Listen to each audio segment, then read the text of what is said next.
Hello, great മീഡിയാസിലേക്ക് സ്വാഗതം. സുരേഷ് ഗോപി നായകനായി എത്തിയ Janaki V versus state of Kerala 8ാം ദിനത്തെ കളക്ഷൻ സൂചിപ്പിക്കുന്നത് മികച്ച രീതിയിലുള്ള ഒരു കളക്ഷൻ ഉയർത്തെഴുന്നേൽപ്പ് എന്ന് തന്നെ പറയാം.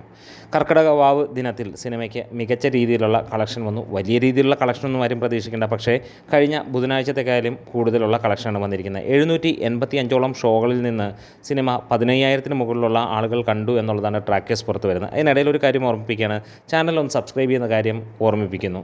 എന്താണെങ്കിലും ഇവിടെ നമുക്ക് ഇന്നലത്തെ വെച്ച് നോക്കുമ്പോൾ അതിനേക്കാൾ കൂടുതലായിട്ടുള്ള ഓക്യുപ്പൻസിയാണ് കാണാൻ കഴിയുന്നത്. ഇന്നലെ, അതായത് വെള്ളിയാഴ്ച, നമുക്ക് കാണാൻ കഴിഞ്ഞത് 24 ലക്ഷം രൂപയ്ക്ക് അടുത്താണ് കളക്ഷൻ വന്നതെങ്കിൽ, അതായത് ട്രാക്കേഴ്സ് മുഖാന്തരം പറഞ്ഞെങ്കിൽ, ഇന്ന് അത് 25 ലക്ഷത്തിലേക്ക് എത്തിയിരിക്കുന്നു. അതായത് 1 ലക്ഷം രൂപയുടെ ഡിഫറൻസാണ്. അതായത് ഇന്നലെ ഏകദേശം 40 ലക്ഷം രൂപയോളം എത്തിയ സിനിമയ്ക്ക് 42 ലക്ഷം രൂപയ്ക്ക് ഇടയിലാണ് സിനിമയുടെ കളക്ഷനായി വരുന്നത്. മികച്ച രീതിയിൽ തന്നെയാണ്. പ്രത്യേകിച്ച് ഹൈ പോസിറ്റീവ് റിപ്ലൈയോ അല്ലെങ്കിൽ റെസ്പോൺസോ ഒന്നും ഇല്ലാത്ത ഒരു ചിത്രത്തിന് മികച്ച രീതിയിൽ തന്നെ പോവുകയാണ്. ട്രാക്കേഴ്സ് മുഖാന്തരം തന്നെ വന്നിരിക്കുന്ന കണക്കുകളിൽ പറയുന്നു 4.25 കോടി സിനിമ കഴിഞ്ഞു എന്നുള്ളതാണ് കേരള ബോക്സ്. അതായത് സിനിമ 5.5 കോടിക്കടുത്തേക്ക് കേരള ബോക്സ് ഓഫീസിൽ നിന്ന് നേടി എന്നുള്ളതാണ്.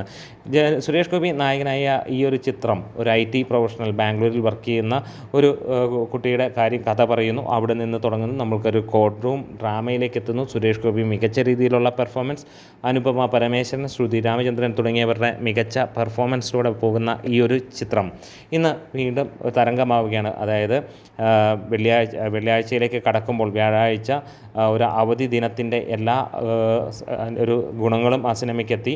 അതുപോലെ തന്നെ സിനിമ മികച്ച രീതിയിലേക്ക് മുന്നോട്ട് പോവുകയാണ്. എന്തായാലും കാത്തിരിക്കുകയാണ് ഈ സിനിമ കണ്ടവരുടെ അഭിപ്രായങ്ങളും കാര്യങ്ങളുമൊക്കെ ഒന്ന് കേൾക്കാനായി. ഇതുവരെ 7,771ഓളം ഷോകളിൽ നിന്ന് 2,55,000-ന് മുകളിലുള്ള ആളുകൾ ടിക്കറ്റ് എടുത്തിരിക്കുന്നു എന്നുള്ളത് തന്നെയാണ് സിനിമയുടെ റിപ്പോർട്ടുകൾ സൂചിപ്പിക്കുന്നത്. നമ്മുടെ വീഡിയോസ് ഇഷ്ടമെങ്കിൽ ഒന്ന് സപ്പോർട്ട് ചെയ്ത് തരാം. Great medias.